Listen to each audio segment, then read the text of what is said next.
Lahore central jail में 23 मार्च 1931 की शुरुआत किसी और दिन की तरह ही हुई थी। फर्क सिर्फ इतना था कि रात आई जबरदस्त आंधी सुबह होते होते सुहानी ब्यार में बदल गई थी। लेकिन जेल के कैदियों को उस समय थोड़ा अजीब सा लगा जब 4 बजे ही वार्डन चरत सिंह ने उनसे आकर कहा कि वो अपनी अपनी कोठरियों में चले जाएं। उन्होंने इसका कोई कारण नहीं बताया। उनके मुंह से सिर्फ ये निकला कि ऊपर से आदेश है। अभी कैदी सोच ही रहे थे कि माजरा क्या है। जेल का नाई बरकत हर कमरे के सामने से फुसफुसाते हुए गुजरा कि आज रात भगत सिंह, राजगुरु और सुखदेव को फांसी दी जाने वाली है। जेल के कैदियों ने बरकत से मनुहार की कि वो फांसी के बाद भगत सिंह की कोई भी चीज उन्हें ला दे, ताकि वो अपने पोतों पोतियों को बता सकें कि कभी वो भी भगत सिंह के साथ जेल में बंद थे। बरकत भगत सिंह की कोठरी में गया और वहां से उनका पेन और कंघा ले आया। सारे कैदियों में उस पर अधिकार जताने की होड़ सी लग गई। आखिर में इसके लिए ड्रॉ निकाला गया। अब सब कैदी चुप हो चले थे। उनकी निगाहें उनकी कोठरी के सामने होकर जाने वाले रास्ते पर लगी हुई थी। भगत सिंह और उनके साथी फांसी पर लटकाए जाने के लिए उसी रास्ते से गुजरने वाले थे। एक बार पहले जब भगत सिंह उसी रास्ते से ले जाए जा रहे थे तो पंजाब कांग्रेस के नेता भीमसेन सच्चर ने ऊंची आवाज कर उनसे पूछा था, आप और आपके साथियों ने लाहौर षड्यंत्र केस में अपना बचाव क्यों नहीं किया? भगत सिंह का जवाब था, इनकलाबियों को मरना ही होता है, क्योंकि उनके मरने से ही उनका अभियान मजबूत होता है, अदालत में अपील से नहीं। वार्डन चरत सिंह भगत सिंह के खैर ख्वाह थे और अपनी तरफ से जो कुछ बन पड़ता था उनके लिए करते थे। उनकी वजह से ही लाहौर की द्वारकादास लाइब्रेरी से भगत सिंह के लिए किताबें निकालकर जेल के अंदर आ पाती थी। भगत सिंह पर खासा काम करने वाले चमन लाल अपनी किताब भगत सिंह डॉक्यूमेंट्स में लिखते हैं, भगत सिंह को किताबें पढ़ने का इतना शौक था कि एक बार उन्होंने अपने स्कूल के साथी जयदेव गुप्ता को लिखा था कि वो उनके लिए कार्ल लीबनेक की मिलिटरिज्म, लेनिन की लेफ्ट विंग कम्युनिज्म और अपटन सिनक्लेयर का उपन्यास द स्पाई कुलबीर के जरिए भिजवा दें। भगत सिंह जेल की कठिन जिंदगी के आदी हो चले थे। उनकी कोठरी नंबर 14 का फर्श पक्का नहीं था, उस पर घास उगी हुई थी। कोठरी में बस इतनी सी जगह थी कि उनका 5 फीट 10 इंच का शरीर बमुश्किल उसमें समा पाए। भगत सिंह को फांसी दिए जाने से 2 घंटे पहले उनके वकील प्राणनाथ मेहता उनसे मिलने पहुंचे थे। मेहता ने बाद में लिखा था कि भगत सिंह अपनी छोटी सी कोठरी में पिंजड़े में बंद शेर की तरह चक्कर लगा रहे थे। उन्होंने मुस्कुराकर मेहता का स्वागत किया और पूछा कि आप मेरी किताब रिवॉल्यूशनरी लेनिन लाए या नहीं। जब मेहता ने उन्हें किताब दी तो वो उसे उन्हीं के सामने पढ़ने लगे, मानो उनके पास अब ज्यादा समय न बचा हो। मेहता ने उनसे पूछा कि क्या आप देश को कोई संदेश देना चाहेंगे? भगत सिंह ने किताब से मुंह हटाए बगैर कहा, सिर्फ 2 संदेश, साम्राज्यवाद मुर्दाबाद और इनकलाब जिंदाबाद। इसके बाद भगत सिंह ने मेहता से कहा कि वो पंडित नेहरू और सुभाष बोस को मेरा धन्यवाद पहुंचा दें, जिन्होंने मेरे केस में गहरी रुचि ली थी। भगत सिंह के साथ ही रहे शिव वर्मा अपनी किताब रेमिनिसेंसेस ऑफ फेलो रिवॉल्यूशनरीज में लिखते हैं, मैं भी उसी जेल में था जिसमें भगत सिंह को रखा गया था। एक शाम हमारी जेल के ताले खोले गए और हमसे बाहर निकलने के लिए कहा गया। सरकार चाहती थी कि भगत सिंह की फांसी से पहले हमें वहां से हटा दिया जाए। गेट की तरफ जाने से पहले जेल के सुपरिटेंडेंट ने हमसे पूछा, क्या तुम अपने कॉमरेडों से मिलना चाहोगे? हमें भगत सिंह की कोठरी के बाहर ले जाया गया। उन्हें देखते ही मेरी आंखों में आंसू आ गए। भगत सिंह ने मुझे कहा, ये भावुक होने का समय नहीं है, जल्दी ही मैं सारी चिंताओं से मुक्त हो जाऊंगा। तुम वादा करो कि तुम हार नहीं मानोगे। इतना कहकर उन्होंने सींगचे से अपने हाथ बाहर निकालकर मेरे हाथों को पकड़ लिया। जैसे ही जेल सुपरिटेंडेंट ने ये दृश्य देखा, उसने चिल्लाकर आदेश दिया, मार्च। ये मेरी भगत सिंह से आखिरी मुलाकात थी। भगत सिंह से मिलने के बाद मेहता राजगुरु से मिलने उनकी कोठरी पहुंचे। राजगुरु के अंतिम शब्द थे, हम लोग जल्द मिलेंगे। सुखदेव ने मेहता को याद दिलाया कि वो उनकी मौत के बाद जेलर से वो कैरम बोर्ड ले लें जो उन्होंने उन्हें कुछ महीने पहले दिया था। मेहता के जाने के थोड़ी देर बाद जेल अधिकारियों ने तीनों क्रांतिकारियों को बता दिया कि उनको वक्त से 12 घंटे पहले ही फांसी दी जा रही। अगले दिन सुबह 6 बजे के बजाय उन्हें उसी शाम 7 बजे फांसी पर चढ़ा दिया जाएगा। भगत सिंह मेहता द्वारा दी गई किताब के कुछ पन्ने ही पढ़ पाए थे। उनके मुंह से निकला, क्या आप मुझे इस किताब का एक अध्याय भी खत्म नहीं करने देंगे?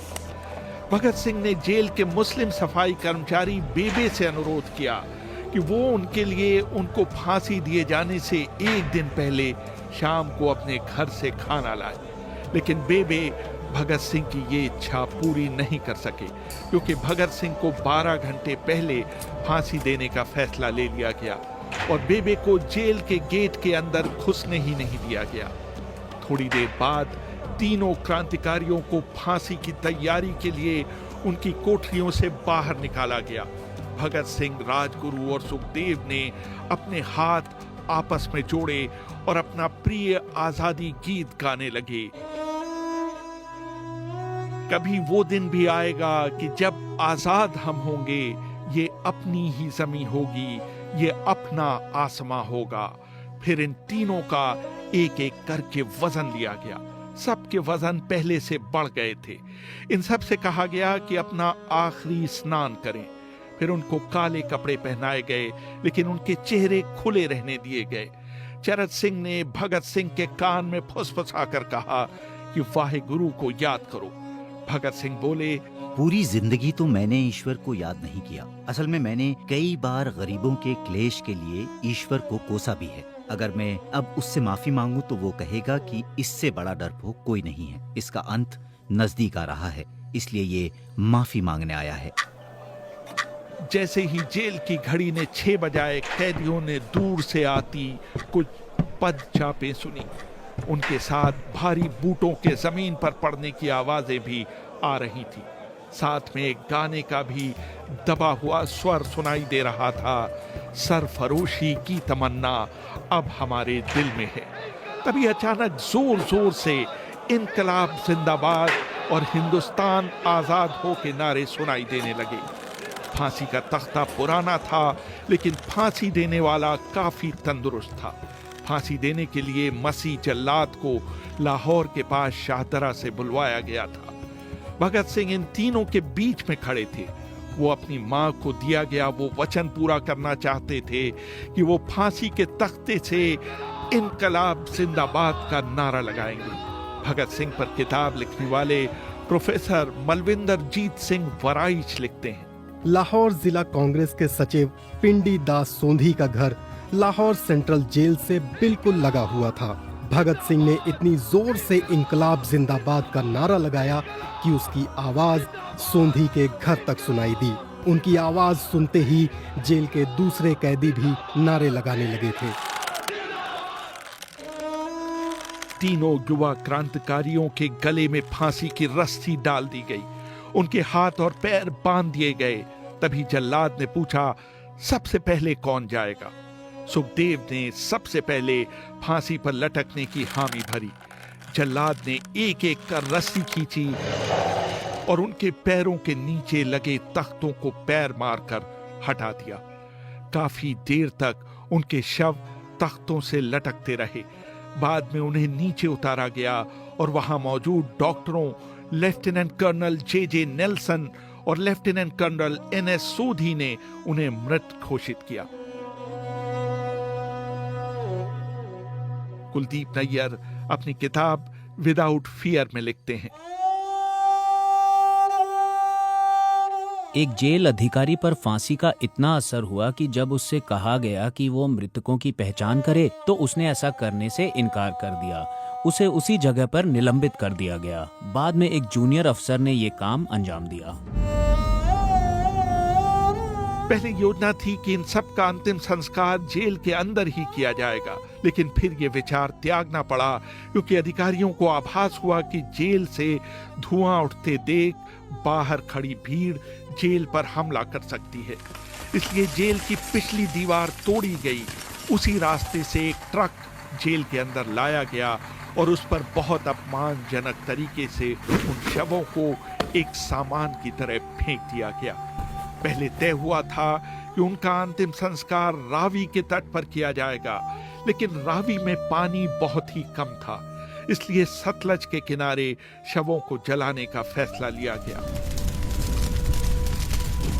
उनके पार्थिव शरीर को फिरोजपुर के पास सतलज के किनारे लाया गया। तब तक रात के 10 बज चुके थे। इस बीच उप पुलिस अधीक्षक कसूर सुदर्शन सिंह कसूर गांव से एक पुजारी जगदीश अचरज को बुला लाए। अभी उनके शवों में आग लगाई ही गई थी कि लोगों को इसके बारे में पता चल गया। जैसे ही ब्रिटिश सैनिकों ने लोगों को अपनी तरफ आते देखा, वो शवों को वहीं छोड़कर अपने वाहनों की तरफ भागे। सारी रात गांव के लोगों ने उन अधजले शवों के चारों ओर पहरा दिया। अगले दिन दोपहर के आसपास जिला मजिस्ट्रेट के दस्तखत के साथ लाहौर के कई इलाकों में नोटिस चिपकाए गए, जिसमें बताया गया कि भगत सिंह, सुखदेव और राजगुरु का सतलज के किनारे हिंदू और सिख रीति से अंतिम संस्कार कर दिया गया। इस खबर पर लोगों की कड़ी प्रतिक्रिया आई और लोगों ने कहा कि इनका अंतिम संस्कार करना तो दूर, उन्हें पूरी तरह जलाया भी नहीं गया। जिला मजिस्ट्रेट ने इसका खंडन किया, लेकिन किसी ने उस पर विश्वास नहीं किया। इन तीनों के सम्मान में 3 मील लंबा शोक जुलूस लाहौर के नीला गुंबद से शुरू हुआ। पुरुषों ने विरोध स्वरूप अपनी बाहों पर काली पट्टियां बांध रखी थीं और महिलाओं ने भी काली साड़ियां पहन रखी थीं। लगभग सभी लोगों के हाथ में काले झंडे थे। लाहौर के मॉल से गुजरता हुआ जुलूस अनारकली बाजार के बीचों बीच जा रुका। यकायक पूरी भीड़ में उस समय सन्नाटा छा गया जब घोषणा की गई कि भगत सिंह का परिवार तीनों शहीदों के बचे हुए अवशेषों के साथ फिरोजपुर से वहां पहुंच गया है। जैसे ही 3 फूलों से ढके ताबूतों में उनके शव वहां पहुंचे, भीड़ भावुक हो गई। लोग अपने आंसू नहीं रोक पाए।